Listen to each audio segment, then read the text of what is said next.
चेल्सीको video नि बनाइहाल्छु नि म। आफ्नो चेल्सीको भिडियो अलिक ग्रान्ड बनाउँछु कि टक्क क्यामेरा स्यामेरा लगाएर टक्क लाइट साइट बालेर माइक साइक ढल्काएर यसरी चेल्सीको भिडियो बनाउन बल्ल रमाइलो हुन्छ है। के चेल्सी टाइटल कन्टेन्डर्स हो यो पालिको? लिभरपुलसँग टाइटलको लागि चेल्सीले कम्पिट गर्न सक्छ त? के छ है? चेल्सी 3 आस्टन विला 0 र चेल्सीले smooth victory against Aston Villa निकालेको छ, जुन एउटा ट्रिकी फिक्सचर हुनुपर्ने थियो अगेन्स्ट आस्टन विला स्ट्याम्फोर्ड ब्रिजमा। चेल्सीले स्ट्रगल गरेको छ है, र हिजो पनि थोरै मनमा डर थियो कि चेल्सीले स्ट्रगल गर्छ कि भनेर, किनकि right back out of sudden Caicedo खेलिरहेको थियो है। बट काइसेडो यो सिजनको लागि फाइनेस्ट सेन्ट्रल डिफेन्सिभ मिडफिल्डर छ प्रिमियर लिगमा। रायन ग्राभनबर्च, काइसेडो, यो दुईवटा नाम चलिरहेको छ अहिले प्रिमियर लिगमा। र योभन्दा अगाडि पनि आज यो गेमको बारेमा म विस्तृत कुरा गर्नेछु र तीनटा प्लेयर्सको बारेमा स्पेसली यो भिडियोमा हामी कुरा गर्नेछौँ र तीनटा प्लेयर्समै यो गेम अड्केको छ हिजोको। र फर्स्ट हाफको फर्स्ट 10 मिनट्समै निकोलस ज्याक्सनले गोल हानिसकेपछि चेल्सीले के कन्ट्रोल चाहिँ प्राप्त गरेको थियो हिजोको गेम है। यो सिजनको मोस्ट इम्प्रुभड प्लेयर हो निकोलस ज्याक्सन चेल्सीको लागि।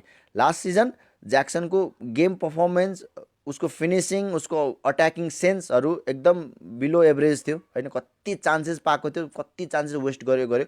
बट यो सिजन निकोलस ज्याक्सनको 8 प्रिमियर लिग गोल्स छ 13 प्रिमियर लिग गेम्समा, र त्यो 8 प्रिमियर लिग गोल्समा 0 पेनल्टिज भनेको चान्सेसहरू चाहिँ कन्भर्ट गरिरहेको छ निकोलस ज्याक्सनले। जुन स्ट्राइकिङ अबिलिटिजमा, जुन स्ट्राइकिङ अप्सनले दिनुपर्ने कुरा हो त्यो चेल्सीलाई निकोलस ज्याक्सनले फुल दिइरहेको छ। त्यही कारणले गर्दा हो एङ्कुङको बेन्च भइरहेको छ अहिले है। र सेकेन्ड गोलमा जाउँ हामी, र पहिलो हाफमा चेल्सीले कन्ट्रोल लियो 2-0 easy first half, probably Enzo मरेस्काको यो करियर टेन्युरमा, चेल्सीको टेन्युरमा। र सेकेन्ड हाफमा जाँदै गर्दाखेरि हामी कुरा गर्न चाहन्छौँ एन्जो फर्नान्डेजको, जुन फर्स्ट हाफ र second half all together performance थियो।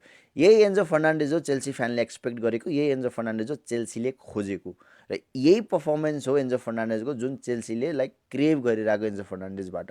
आफ्नो पर्सनल कुरा छ एन्जो फर्नान्डेजको होइन, त्यो पर्सनल कुरामा नल्याउँ। त त्यही कारणले गर्दाखेरि एन्जोको फर्म चलेको भन्छ। अब त्यो होला पनि होइन, केही लकी फ्याक्टर्स केही अनलकी फ्याक्टर्स हुन्छ नै। बट यो पर्टिकुलर फर्म, यो पर्टिकुलर पर्फर्मेन्स एन्जो फर्नान्डेजको is all Chelsea fans are craving for होइन, द्याट्स फर स्योर। र यसैको लागि एन्जो फर्नान्डेज त्यत्रो प्राइस ट्याग हालेर लिएर आएको। I want to see this Enzo Fernandez throughout this season है।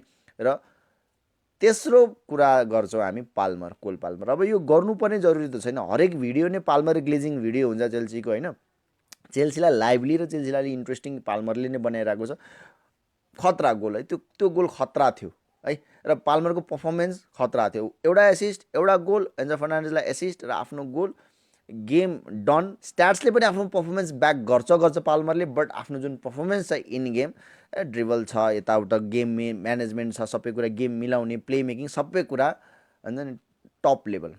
सो चेल्सी मैले एक्सपेक्ट गरेको भन्दा धेरै खतरा खेलेको छ लिगमा। यो कन्टिन्युस लेभल, यो कन्टिन्युस फर्ममा हिट हान्दै चेल्सी खेल्छ भनेर। स्क्वाड ठुलो थियो, स्क्वाड म्यानेजमेन्टको काम एकदम हेक्टिक काम थियो। बट एन्जो मरेस्काको यो काम एकदम 10 आउट अफ 10 पर्फर्मेन्स काम छ। र Chelsea is a title contender यो पालि।